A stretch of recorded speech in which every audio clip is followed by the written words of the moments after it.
अस्सलाम वालेकुम। कॉन्ट्रैक्टर्स का ये जानना ज़रूरी है कि क्लाइंट्स को कौन कौन सी चीज़ें पसंद नहीं आती या बुरी लगती हैं कॉन्ट्रैक्टर्स के बारे में।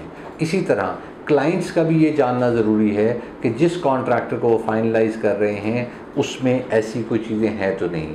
उन्हें कोशिश करनी चाहिए, उन्हें पूछना चाहिए ताकि इन चीज़ों को एवैल्यूएट कर सकें कि ये चीज़ें उस कॉन्ट्रैक्टर में हैं या नहीं हैं। ऑब्वियसली 100% एवैल्यूएशन नहीं हो सकती, आप एक एक चीज़ नहीं जान सकते कि इस कॉन्ट्रैक्टर की आदत ऐसी हैं या नहीं हैं, लेकिन अगर आप इस लिस्ट को जान लेंगे तो कम से कम ये सवालात आप पूछ सकेंगे और तरीके से असेस करने की कोशिश करेंगे कि ये चीज़ें कल को हमें बुरी लगेंगी, इसलिए कॉन्ट्रैक्टर में ये चीज़ें नहीं होनी चाहिए। तो चलें देखते हैं, जानते हैं कि कौन कौन सी चीज़ें हैं जो क्लाइंट्स को बुरी लगती हैं कॉन्ट्रैक्टर के मामले में। बुरी कम्युनिकेशन या अपडेट्स ना देना, ये ऐसी चीज़ है जो बहुत बुरी लगती है क्लाइंट्स को। आप उन्हें बताते नहीं हैं, उनका फ़ोन नहीं उठाते, उनसे मैसेजिंग नहीं करते, उन्हें अपडेट्स नहीं देते, ये क्लाइंट्स को सबसे ज़्यादा बुरा लगता है। इसलिए इसे मैं सबसे पहले डिस्कस कर रहा हूँ। अगर कोई अच्छा कॉन्ट्रैक्टर है उसे चाहिए कि वो ज़्यादा से ज़्यादा कम्युनिकेशन अपने क्लाइंट्स के साथ रखे। आगे सब कॉन्ट्रैक्टिंग कर देना एक और इशू है, एक और चीज़ है जो क्लाइंट्स को बहुत बुरी लगती है और लगनी चाहिए, क्योंकि उस सूरत में ठेकेदार सिर्फ मार्केटिंग कंपनी का रोल प्ले कर रहा होता है। वो मार्केटिंग कंपनी बना हुआ होता है, ठेका लाता है, आगे किसी को दे देता है, अपना मार्जिन बीच में से रख लेता है।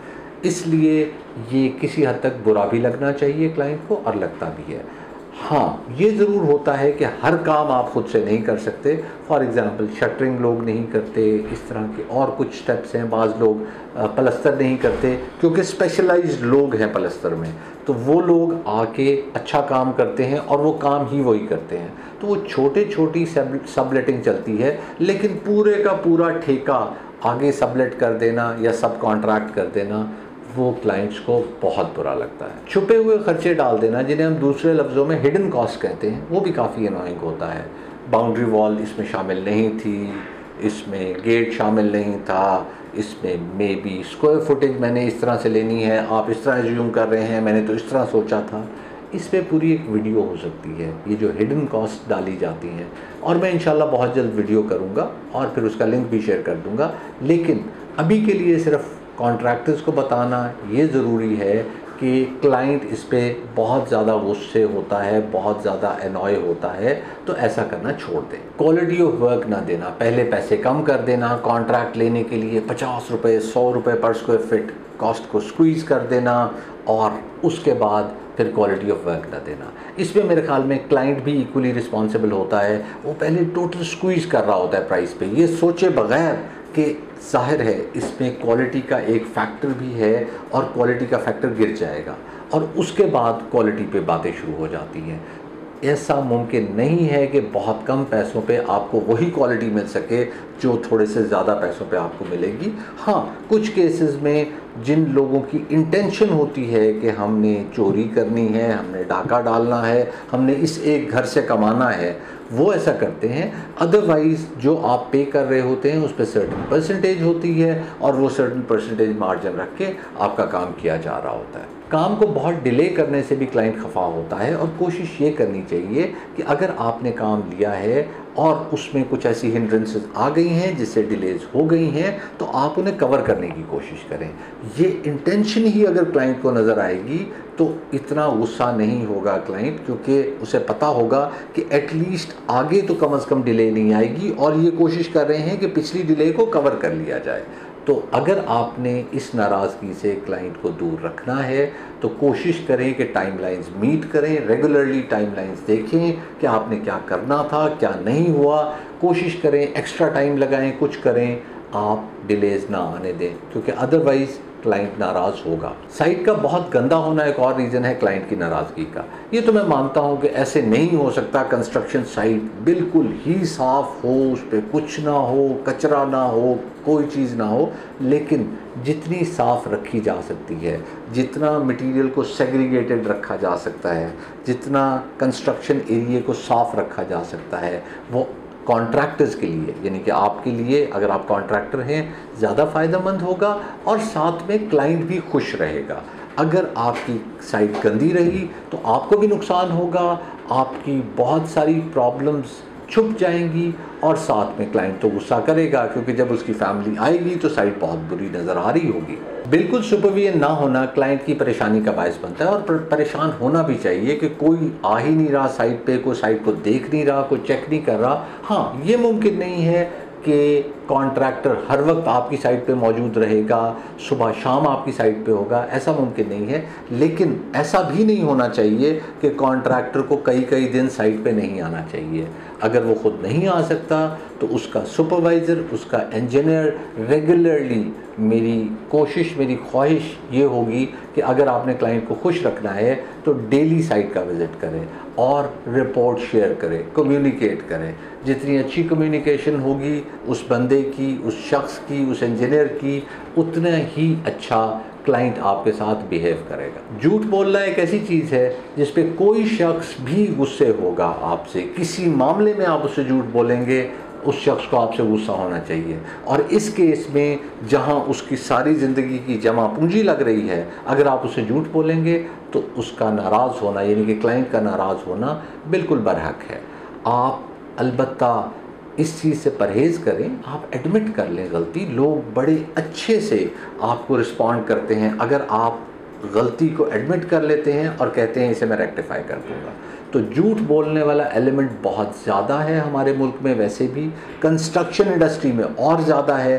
तो कोशिश करें कि झूठ ना बोलें और क्लाइंट को सही सही बताएं, वो आपसे नाराज़ नहीं होगा। अगर आपसे गलती भी हो गई है वो आपसे नाराज़ नहीं होगा। सेफ्टी स्टैंडर्ड्स के बारे में मैं बात कर रहा हूँ, और लोग ज़्यादा पर्टिकुलर नहीं हैं इसके बारे में, लोग इसे ज़्यादा फॉलो नहीं करते। लेकिन एक आपको टिप, एक आपको ट्रिक दूँ, वो ठेकेदार जो अच्छी कंपनियों के साथ काम करना चाह रहे हैं उन्हें सेफ्टी स्टैंडर्ड्स फॉलो करने हैं।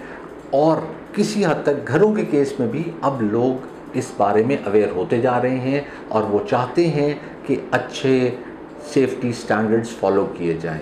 उनकी साइट पे भी उनके हमसायों को कोई परेशानी ना हो, उनकी लेबर को कोई परेशानी ना हो, किसी को कोई परेशानी ना हो, और खुदा ना खास्ता कोई ऐसा वाक़या ना हो जाए जिसकी वजह से उनकी साइट दिनों के लिए या महीनों के लिए रुक जाए। ड्राइंग को पढ़ना पाना शायद मुझे बहुत पहले डिस्कस कर लेना चाहिए था अगर मैं प्रायोरिटी पे बात कर रहा होता, लेकिन इसे मैंने नीचे बाद में डिस्कस किया, क्योंकि आप सब लोगों को पता है, कॉन्ट्रैक्टर्स को भी पता है और क्लाइंट्स को भी पता है, अगर किसी को ड्राइंग नहीं पढ़नी आती तो अनॉय होना बनता है, क्योंकि साइट पे कुछ और हो रहा होता है, ड्राइंग्स के मुताबिक नहीं हो रहा होता।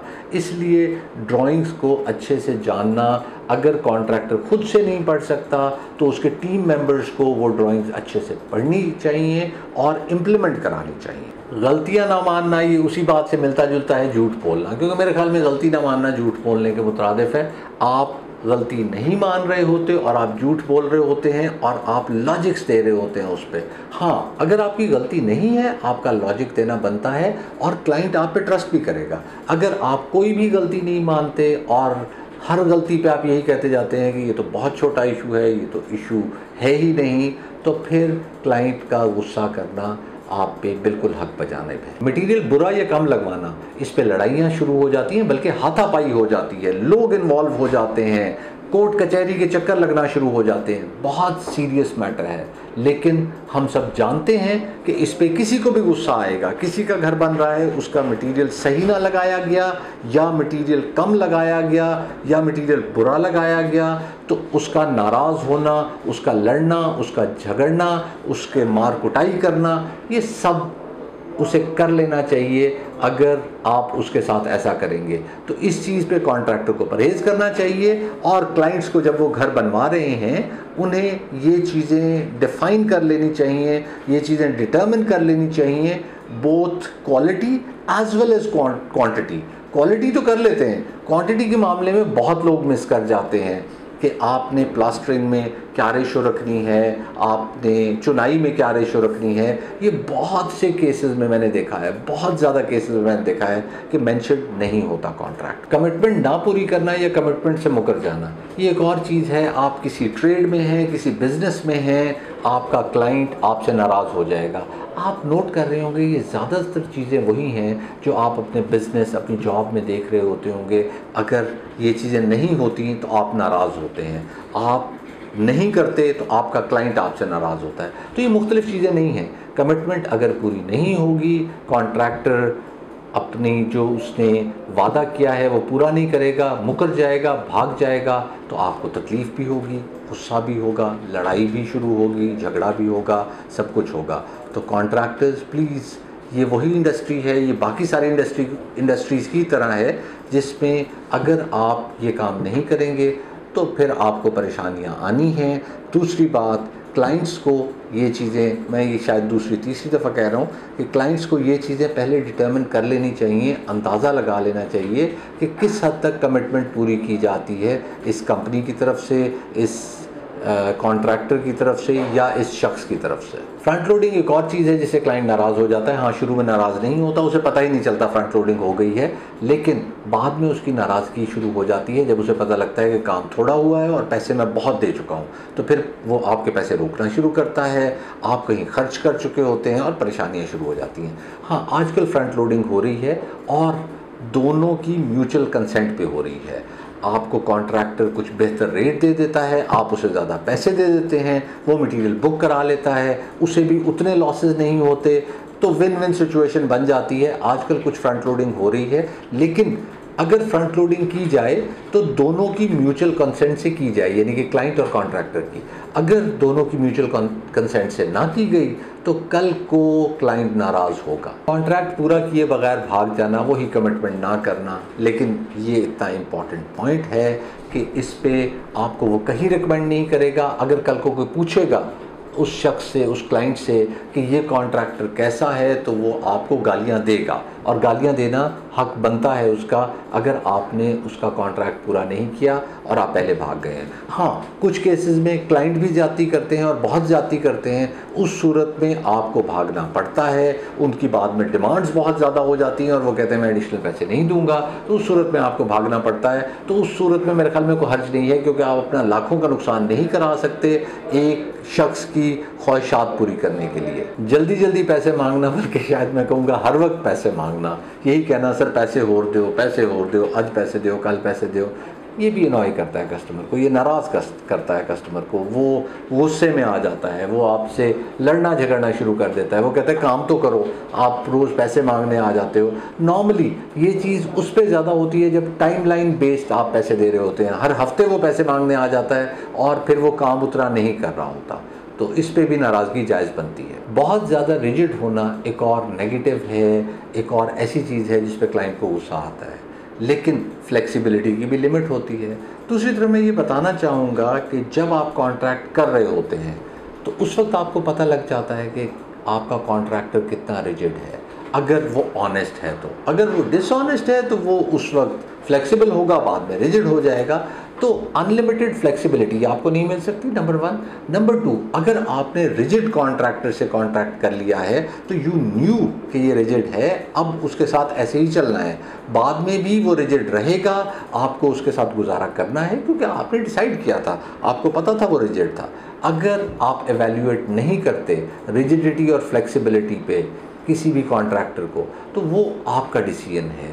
आपको अगर फ्लेक्सिबल कॉन्ट्रैक्टर चाहिए तो आप फ्लेक्सिबल कॉन्ट्रैक्टर ले लें, लेकिन फ्लेक्सिबिलिटी भी अनलिमिटेड नहीं मिल सकती, अदरवाइज़ वो लॉस करेगा या आपकी चीज़ें ख़राब लगाएगा। अब लॉस करना तो मुश्किल एक फेल होता है, वो आपकी चीज़ों की क्वालिटी गिराना शुरू कर देगा, क्योंकि उसे भी एक जस्टिफिकेशन मिल जाएगी कि आप खुद से क्वालिटी गिरवा रहे हैं, एक्स्ट्रा चीज़ें लगवा के, एक्स्ट्रा काम करवा के। इसलिए रिजिडिटी पे गुस्सा ज़रूर आता है, लेकिन इसे बैलेंस लेके चलने वाले कॉन्ट्रैक्टर्स अच्छे कॉन्ट्रैक्टर्स होते हैं, और क्लाइंट को भी ये समझना चाहिए कि अगर इसमें बैलेंस होगा तो आपको भी वैल्यू ज़्यादा मिलेगी। गलतियों को छुपाने वाला कॉन्ट्रैक्टर भी बुरा समझा जाता है, और जब उसकी गलतियां सामने नज़र आना शुरू हो जाती हैं तो ये बुराई और ज़्यादा बढ़ जाती है, बल्कि बुराई गुस्से में कन्वर्ट हो जाती है और क्लाइंट को गुस्सा आना शुरू हो जाता है। तो गलतियों को मत छुपाएं, पता चल ही जाता है कहीं ना कहीं, बल्कि बाद में ज़्यादा मुश्किल हो जाता है उस गलती को दूर करना। तो अगर कोई गलती हो गई है, 10, 15, 20 हज़ार रुपये आपके एक्स्ट्रा लगते हैं तो लगाएं और उसे वहीं ख़त्म कर दें। वक्त ज़ाया करने पर क्लाइंट को नाराज़ होना चाहिए और बहुत ज़्यादा नाराज़ होना चाहिए। उसकी वजह ये है कि अगर आप वक्त ज़ाया कर रहे हैं तो कल को मटीरियल, फिनिशिंग के मटीरियल बढ़ जाएंगे। अगर आप ग्रे कर रहे थे, अगर आप फिनिशिंग कर रहे थे तो सारे के सारे मटीरियल एक ही दफ़ा बाय नहीं हुए हुए, आपने बाय नहीं किए हुए, क्लाइंट ने बाय नहीं किए हुए, और इसके अलावा भी बहुत सी कॉस्ट हैं, चौकीदार की कॉस्ट है, रेंटल कॉस्ट है जो क्लाइंट को देनी पड़ रही है, तो इस पे भी बहुत ज़्यादा लड़ाइयाँ होती हैं। प्लीज़ वक्त ज़ाया ना करें, ये आपका भी बहुत नुकसान करता है और क्लाइंट का भी बहुत नुकसान करता है।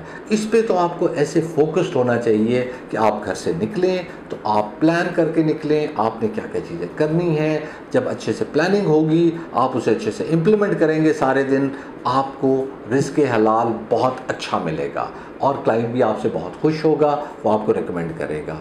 दूसरी तरफ क्लाइंट को भी ऐसे कॉन्ट्रैक्टर्स को चूज़ करना चाहिए जो बहुत ज़्यादा वक्त ज़ाया ना कर रहे हो। आपको निगोशिएशन स्टेज पे समझ आ जाता है कि कितना टाइम मुझे दिया जा रहा है। हाँ, टाइम मिलना अच्छी बात होती है, लेकिन टाइम ज़ाया करना अच्छी बात बिल्कुल नहीं होती। लास्ट में मैं ये बताना चाहूँगा कॉन्ट्रैक्टर्स को कि अगर किसी की भी साइट, मेरा घर बन रहा है, मेरी साइट उससे ज़्यादा इम्पोर्टेंस किसी और साइट को दी जा रही हो तो मुझे गुस्सा आएगा और मेरा गुस्सा हक बजानिब है।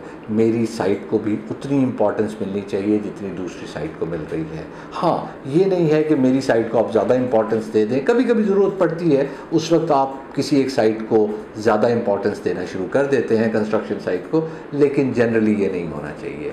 ये सब कुछ मैं आपको बताना चाह रहा था आज की इस वीडियो में। अब मुझे इजाज़त दीजिए, तो हमें याद रखिएगा। अल्लाह हाफ़िज़।